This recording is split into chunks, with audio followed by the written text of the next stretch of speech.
Welcome back, ladies and gentlemen, to the Insane Asylum. I hope you're all strapped in nice and tight. I hope you've got your padded room ready, because tonight we're talking wrestling shit. That's right. We're going to talk Monday Night Raw, and I know it's like 2 days later, but you know what?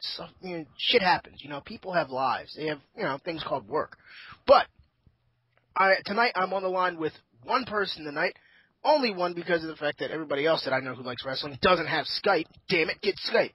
Anyway, he's a young guy, knows his shit when it comes to wrestling. Vinny, what's up? What's up, guys? And I must say my padded room's pretty comfortable. Good, because you might want to need it, because tonight we're talking WWE Monday Night Raw. Great. Yeah, I know. Get your fucking... You want me to go get you aspirin now? Because you're going to need it afterwards. Yeah, man. Okay, that's two of them. Two? Huh, I was thinking about 13. This way it could be your last headache.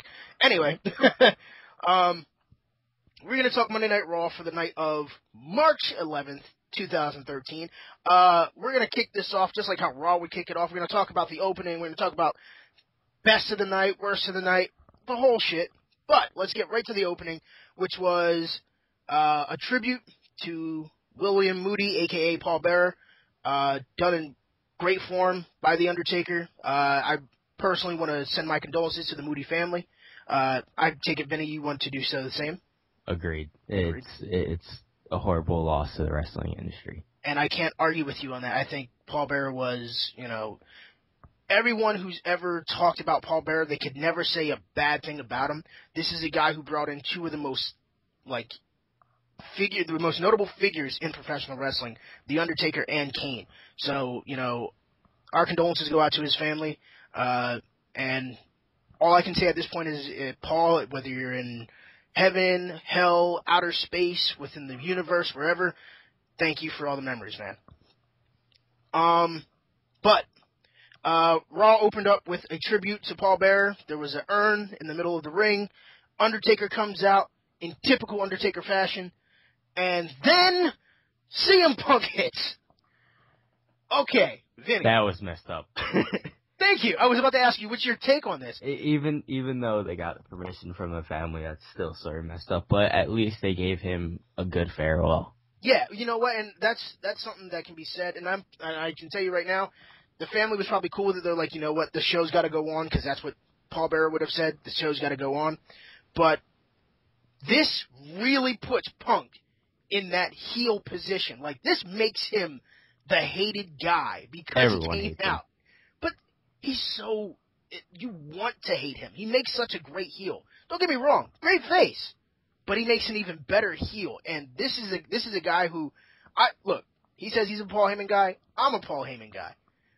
But at the same time, he's got that... He makes you want to hate him. Even when he's a fucking heel, I still love him. Because he can badmouth me all day long. Don't care. Because what he does is fucking precise, man. It's really fucking good. What are your thoughts on the opening? It's probably the best segment of the night, and maybe of Raw this year, because it had a lot of meaning behind it, and it plays into WrestleMania, even though they were such a great loss. Yeah, you know what? I can't argue with that. I think, honestly, this may have just stolen the thunder from the Rock-John Cena match, even though the Rock-John Cena match was already... The thunder was stolen when they mentioned Rock-John Cena 2. Wait, are we talking about WrestleMania 28?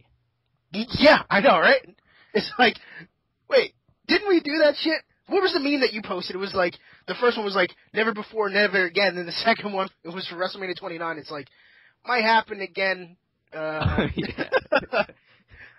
Once in a lifetime was crossed out and said, it's happening again. Yeah. It's like, leave it to WWE to fucking screw the pooch and try to milk something. It's typical WWE fashion. They could have done something so much better. Alright,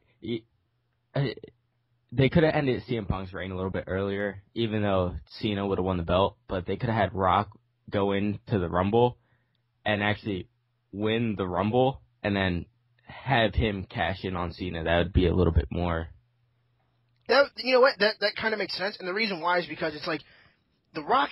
The thing is, though, the way how they're running the story is like The Rock has nothing to prove, really, at this point. He has everything to gain from this, basically.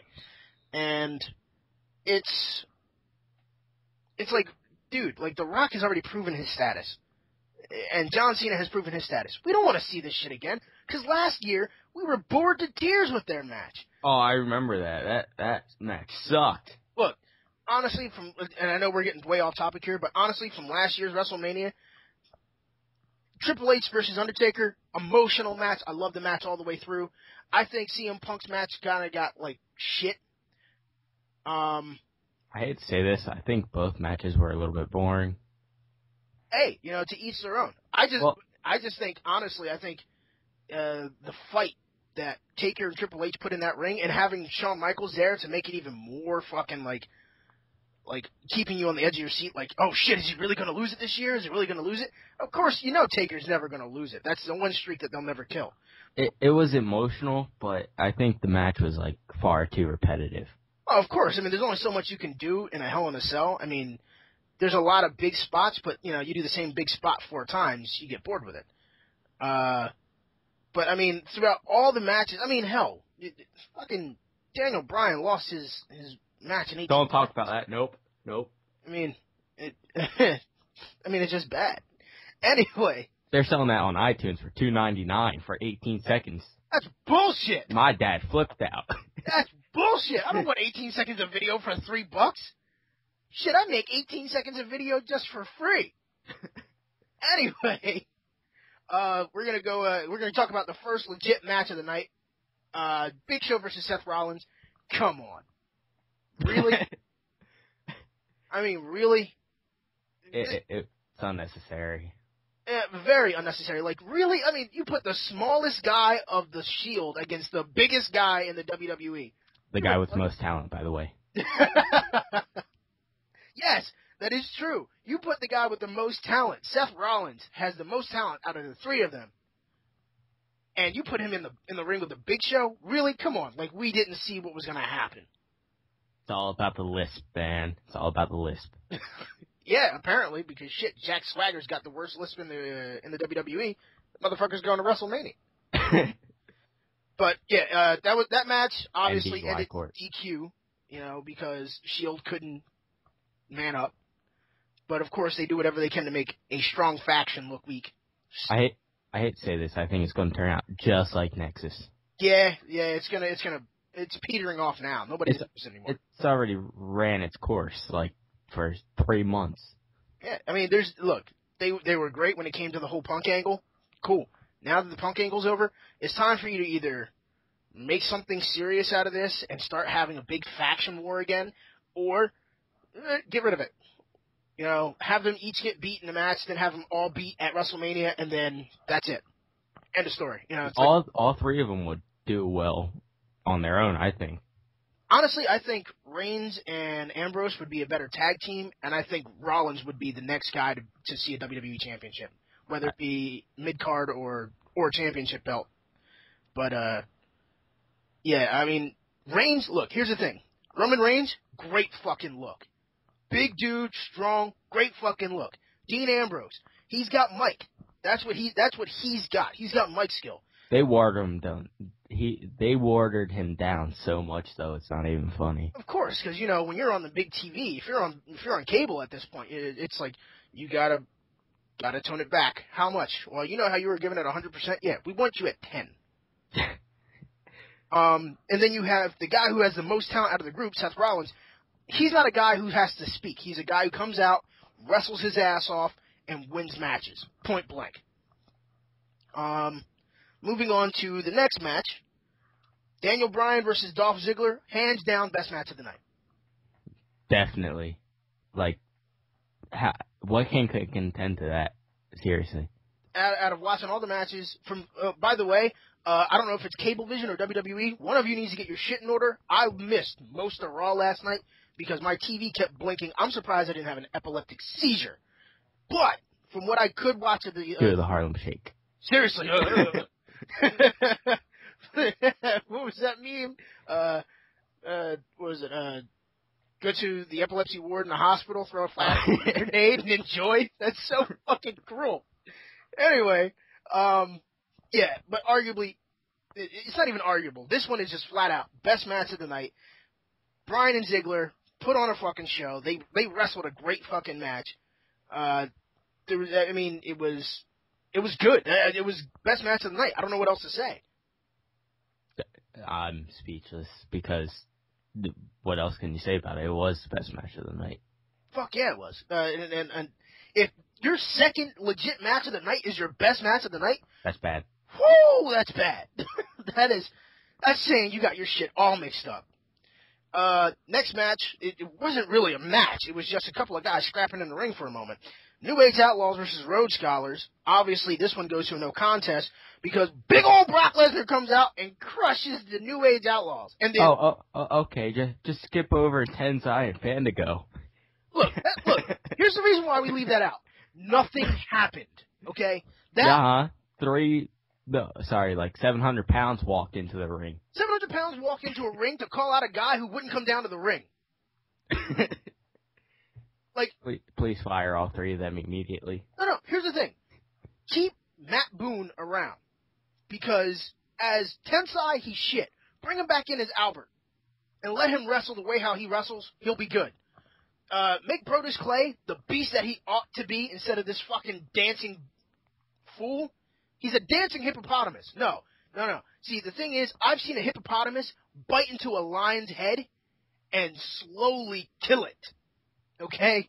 Hippopotami are supposed to be fucking vicious. If you're gonna put a hippopotamus in the ring, let it be fucking violent. And then, this Fandango bullshit is pissing me off. I'm sorry, I know I'm getting out of hand, but you don't say his name right, and then he doesn't come to the ring? Why the fuck did you hire him?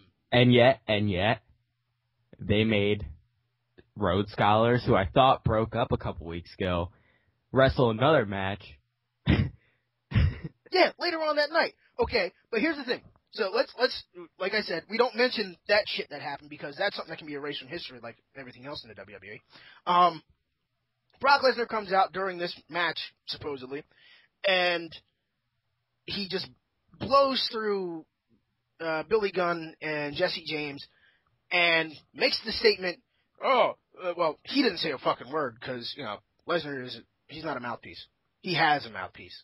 And I'm not talking about Paul Heyman's dick either. He comes out and Paul Heyman says, "We'll take your challenge, but you have to sign the contract blind, Triple H." And knowing Triple H, of course he's going to fucking do it. And then, of course, there's going to be some stipulation where it's like, if Brock Lesnar wins this match, you're gone. And I get my job back. And blah, blah, blah. And I run the company. Now, again, I'm a Paul Heyman guy. I just hate the way how WWE writes. So you know this is going to be shit. And you know Triple H is going to win because it has to come to fruition. It's been a year on. I mean, they did it the night after WrestleMania. Lesnar came back. SummerSlam came around. Triple H had his arm broken for a second time, even though it was never broken. Then now he comes back. He pees himself and pisses on fucking Brock Lesnar's shoulder. Oh man. And then Brock Lesnar comes out. "You peed on my shoulder," and he's like, "I'm gonna give you back. I'll take your challenge." Yeah. He's turning into JBL. Seriously. But I mean, your thoughts, dude? The match is gonna suck. Mm-hmm. Match is gonna suck. Okay. And they both need to start taking steroids again, because that's when they're only good. It's like, the only way you're gonna be good, you two, is when you're roid raging. Good luck with that Benoit shit. Anyway. Who's Benoit? Yeah, really. What are you talking about? Who? I'm sorry, I'm just mentioning random names. Next match, Kofi Kingston versus Mark Henry. Obviously, Henry by pinfall. Who the fuck thinks Kofi Kingston's going to win against Mark Henry? That's why he should have won against Mark Henry. That would have been compelling. I would have been like, holy shit, Mark Henry took a loss when he just came back? Fuck. But of course, again, they bury the guy with talent. It's funny. It's not about talent in WWE. It's about how well you get over with fans. And how fast you eat cheeseburgers. And how fast you eat cheese. Wait, what? Look at Mark Henry. Good point. Okay. Next match after that, I mean, there was a small segment in between that no one cares about. But immediately after this match, Ryback versus McIntyre. The fuck? Again, why in the fuck are you doing this? Like, okay, we know you're trying to build up this feud on SmackDown, B show, between Henry and Ryback.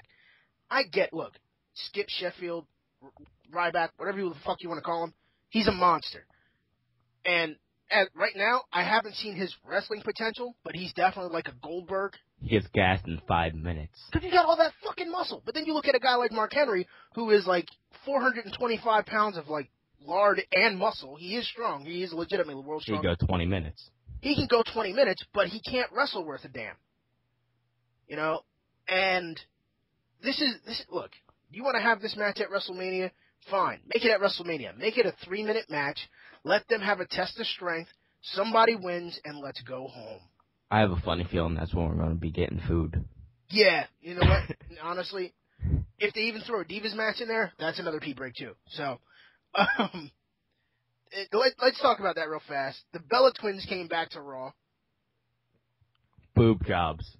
Boob jobs, collagen injections in their asses, and still ugly faces. And here's the thing. They have the gumption to say, this Divas division is horrible without us. No, it was better without you there.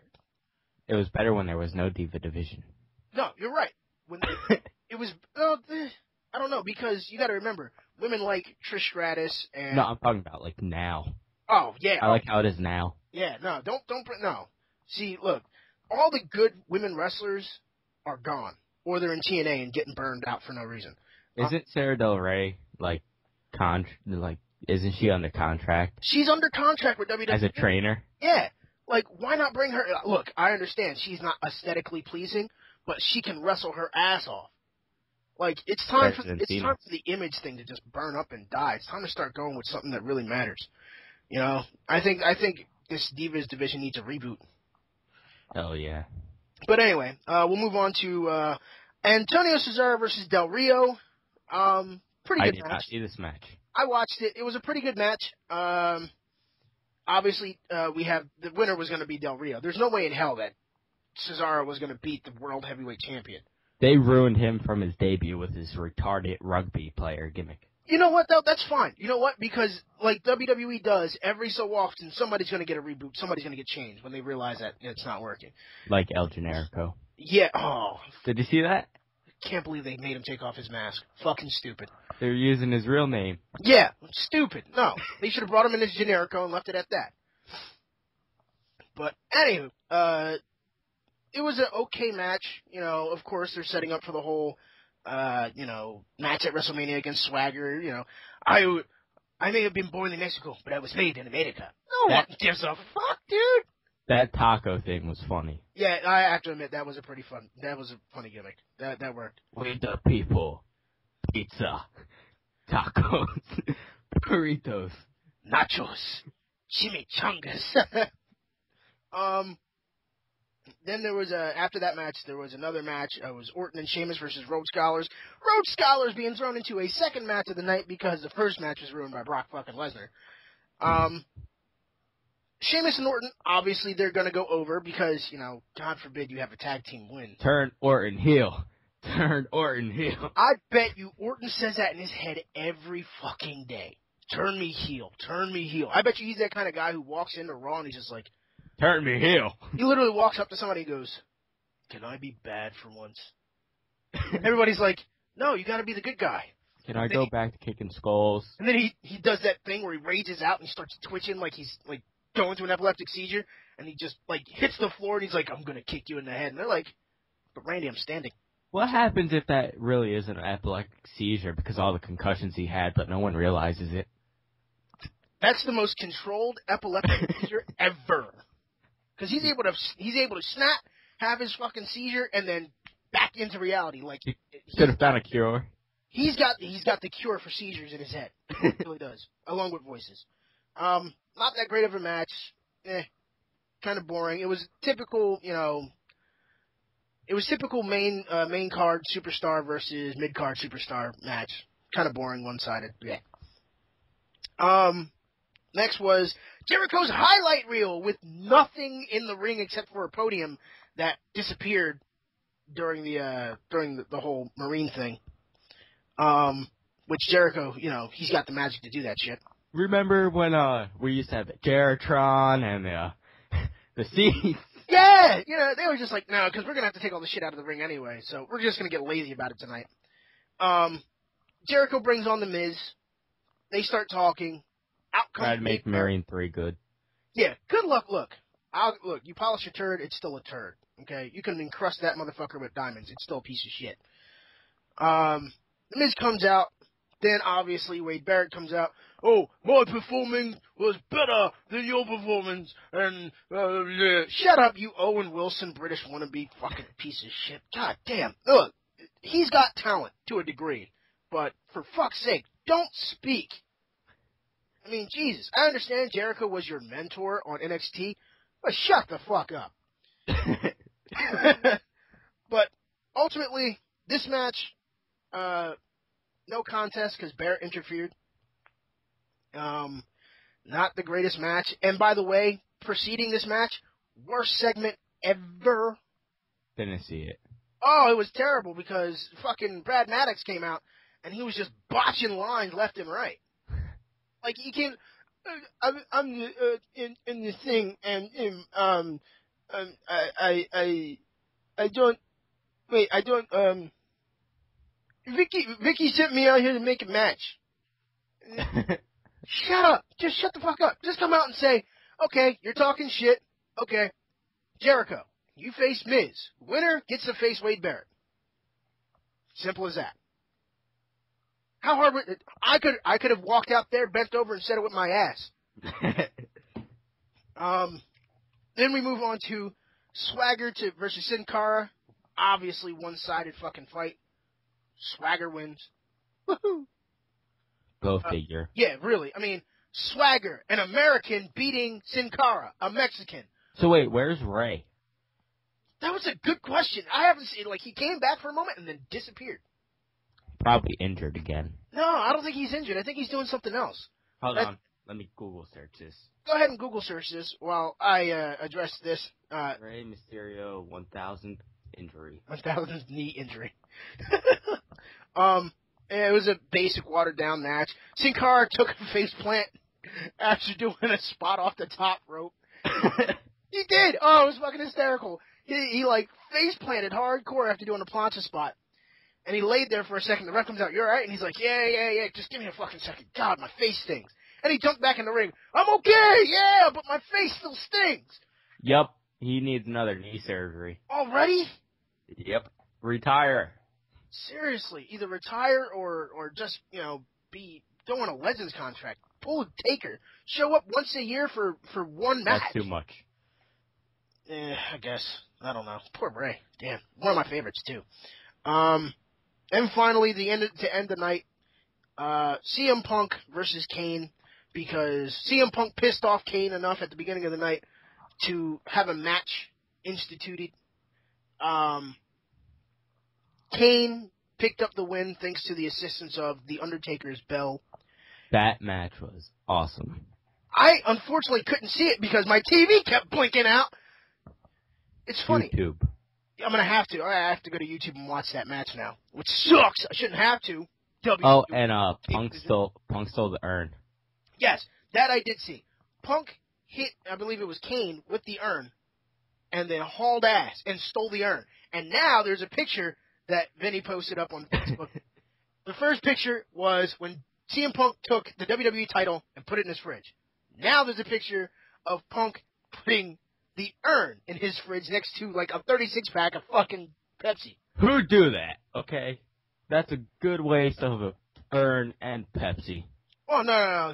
It's just keeping the urn chilled in case he gets thirsty. He wants to put all the Pepsi inside the urn. Give Mr. Paul Bear a little treat. Seriously. Overall, I'd have to say this Raw was subpar at best. One good match out of all, let's see, 1, 2, 3, 4, 5, 6, 7, 8, 9, 10. Out of 11 matches, I one think good match? 2, maybe. 2. Because Kane and... Yeah, okay. So we got 2 matches that were good. Worst match of the night, hands down, was a match that didn't even happen.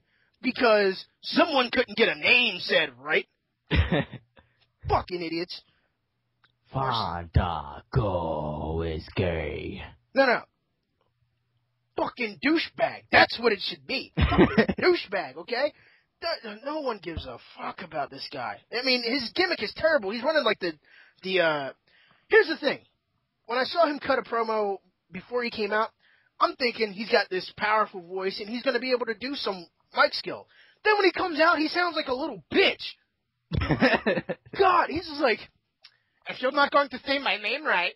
Oh, shit. Wait, you're a wrestler? Like, look, I understand. Look, Elix Skipper kind of gives me that feel that he was gay. Yeah, but he could wrestle. I feel bad for Elix Skipper, man. So do I. I miss him. He was a fucking talent.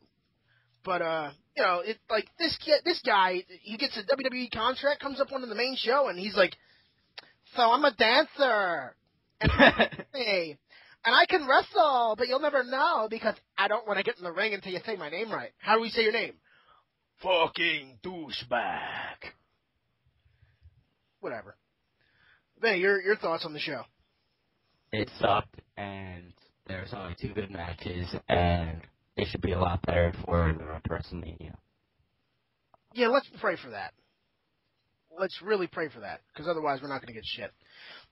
So I have a feeling we're going to be up out of our seats a lot during WrestleMania. I would hope so. I'm talking about we're going to be waiting in line. Oh, yeah, no, that's no bueno. Yeah, I don't want to spend most of my time at the merch booth. Anyway, what would you say? I give this 1.5 straight jackets. I'm sorry, out of scale 1 to 5, it was 1.5. Subpar, only 2 good matches throughout the entire night, and terrible bunch of segments. Yeah. Can I give them no straight jackets and kick them out? Here's the thing. When it comes to my rating system, it's a 1 to 5 straight jacket system, but if this was so bad, you get lobotomized. That's a 0. Yep, do it. That's what they deserve. Because that's exactly what you deserve at that point. If it's that bad, you deserve to be lobotomized and to lose all memory of this shit ever. I wish that would happen. I'm hoping that it does at some point. So, you've got 1.5 straight jackets from me, a lobotomy from Vinny. That goes to show you, WWE, if you happen to be listening to this, which I highly doubt, you're too good for anybody. Pick your shit up, make it back to the old school days, get rid of this PG rating, for fuck's sake. I mean, look, we understand. You're trying to keep it friendly because because Vince McMahon's wife, ex-wife, whatever the fuck you want to call her, wants to be fucking senator of Connecticut. Fuck you. You've got a multi-billion-dollar product out there. Better make it fucking good before it becomes a multi-thousand-dollar product. Well, it won't happen. Of course not, because he's too stuck in his fucking ways. It's not like he's not banging half the chicks from the damn Divas fucking squad anyway. Who wouldn't, though? Come on, man. Look, I don't blame him, but at the same time, there's only so much money can buy, you know? If I was one of those Divas, I'd be like, you know what? You're paying me like $90,000 a month, but I'm sorry, I can't suck your dick for $90K a month. I'm sorry, and you're an old, wrinkly, nasty bastard too. Now, can I at least fuck your son-in-law or your son? At least they're more my age. Did you see Shane McMahon? Oh my goodness! Haven't seen him in a while. Hold on, I'm about to show you this. Oh Jesus, I'm partially scared. Dude, you should be. It's really bad. Oh, how bad is really bad? Like, he looks horrible. You posting this up on Facebook right now? I'm about to, yeah. I'll give you the link. Oh, Jesus Christ. I'm scared. I really am fucking scared. Hold on. Here's the link.